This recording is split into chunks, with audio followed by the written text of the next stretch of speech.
નોટિસો 2 મહિના પહેલાં આપી હતી. કેવું એવું છે કે પહેલાં મકાનો લઈ લીધા, હવે રોજગાર લઈ લીધું. હવે કરવાનું શું? રોજગાર હોય તો મકાન થાય. હવે રોજગાર જ નથી તો મકાન ક્યાંથી લઈશું? અને નાના નાના માણસો છે, કોઈ એવા મોટા હાઈફાઈ માણસો નથી કે તમે રાતોરાત મકાન કે દુકાનો કે ધંધો લઈ શકે. હવે અમારે જવું ક્યાં? તમે જોવા નાના નાના મકાન, આ મકાનમાં ભાડે રહીએ છીએ, મેં જોવા તોડી દીધું. હવે ક્યાં જવાનું? કશું વળતર નથી. ભાડે 10 વર્ષથી ભાડે છીએ અમે. 10 વર્ષથી મકાનના ફોમે બધા. એ તો મકાન લાગવા નથી રહ્યા. આ બીજા મકાને લઈ લીધા ભાડે હતા. આ નાનું પાન પાર્લર ચાલતું હતું અમારું, એ તોડી દીધું. હવે અમારે કરવાનું શું મેડમ? ઘર ખાવા પીવાનું, છોકરા ભણતર ક્યાંથી કરવાનું?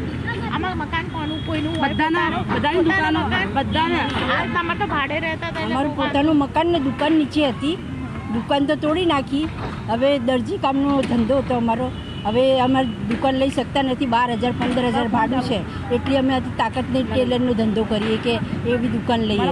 એટલે હવે અમે શું કરીએ? અને મકાન ખાલી છે, એક રૂમ ઉપર બચ્યું છે, નીચે ઊંઘતા હતા થોડું ઘણું, ત્યાં ચાલતું હતું, જગ્યા હતી નીચે. તો હવે એક તૂટી ગયું નીચેનું, તો ઉપરનું એક રૂમ રહ્યું છે ખાલી. બાકી અમારી પોતાની દુકાન અને મકાન ઉપરનું હતું. કેટલા વર્ષથી? 45 વર્ષથી હતું એ દુકાન. હા, મારા લગ્ન થાય એના પહેલાંની દુકાન અમની હતી. હવે તૂટી ગયા. અમે તો દુકાન લઈ શકતા નહીં. 60-70 લાખની દુકાન અમે ક્યાંથી લઈએ? 60-70 લાખ. 2 છોકરાઓ છે, કંઈ બહુ સારી નોકરીઓ નથી. 25,000 20,000 કમાય, એમાંથી ખાઈએ 5-6 જણા કે કરીએ કે લગ્ન કરીએ. શું કરીએ? કેવી રીતે કરીએ? અમે ભાડે પણ જઈ શકતા નથી, એટલા પૈસાવાળા જ નથી અમે. તો કંઈ સરકાર વ્યવસ્થા કરી આપે તો સારું. દુકાન માટે રિક્વેસ્ટ કરીએ, કંઈ થોડું ઘણું આપી દે, એમાં એ તો અમને મદદ મળે. 2 બાબાના મેરેજ થઈ ગયા, મોટા બાબાને 2 બેબી છે, બધા અમારે હતા આખું ફેમિલી, બરાબર. અને હવે બધું મકાન બી 2 મહિનામાં તો પડી જશે. દુકાન તો પડી ગઈ. દરજીની દુકાન હતી અમારે, આવી નાની દુકાન. હવે અમારે શું કરવાનું? અમે ક્યાં જઈએ અત્યારે? હવે ભાડા બહુ દુકાનના છે, બધા ફર્યા. એક મશીન, એક ટેબલ. હવે આટલા માટે 12,000 રૂપિયા ભાડા કેવી રીતે? અમે 15,000 ભાડા ભરીએ. હજુ દુકાન મળી નથી, શોધવામાં છીએ. હવે શું કરવાનું અમારે? મને કંઈક સામે દુકાન આપો તો સારું કહેવાય. નાની દુકાન આપો. ઘર હવે આપવાના છે કે નહીં આપવાના એ ખ્યાલ નહીં. કહેશે આલીશું પણ. હા, મારું પોતાનું. 35 વર્ષ થઈ ગયા. મોટા બાબા 35 વર્ષથી અહીંયા જ જન્મ છે અને અહીંયા આવીને જ. અમદાવાદના મોટેરા વિસ્તારમાં આજે મેગા ડિમોલિશન હાથ ધરવામાં આવ્યું છે, જેમાં 50થી પણ વધારે કમર્શિયલ મિલકતો છે તેની પર બુલડોઝર આજે ફરી ગયું છે. આપ જોઈ રહ્યા છો દ્રશ્યો. સવારથી જ આ કામગીરી કરવામાં આવી, જેમાં અમદાવાદ મહાનગરપાલિકાની એસ્ટેટ વિભાગની ટીમ સ્થળ ઉપર હાજર છે અને 50 જેટલી કમર્શિયલ મિલકતો છે તેને દૂર કરવામાં આવી છે. આગામી સમયમાં રહેણાંક મકાન દૂર કરવામાં આવશે કે કેમ તે અંગે પણ નિર્ણય લેવામાં આવશે. જો કે અગાઉ નોટિસ આપી દેવામાં આવી હતી.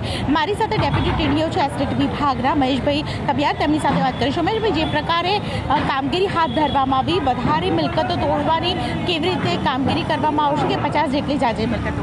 મેડમ, મૂળ ટીપી સ્કીમ મુજબ 18 મીટરનો ટીપી રસ્તો હતો.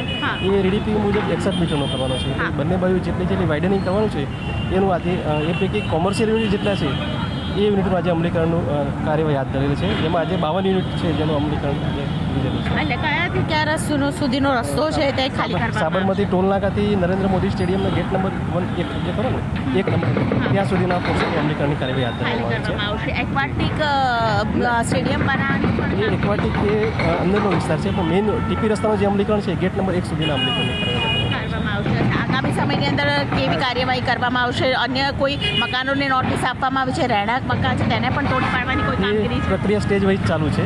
જેમ જેમ પ્રક્રિયા પૂરી થાય કાયદાકીય જોગવાઈ અનુસારની કાર્યવાહી. કોઈ નોટિસ આપવામાં આવી છે? નોટિસની પ્રક્રિયા બી ચાલુ છે. જે સ્ટેજમાં પૂરી થઈ જેમાં અમલીકરણની કાર્યવાહી આ લોકોને ક્યારે નોટિસ આપવામાં આવી હતી અને 45 દિવસ પહેલાં નોટિસોની પ્રક્રિયા હાથ ધરાયેલી છે. કેટલી મિલકતો છે?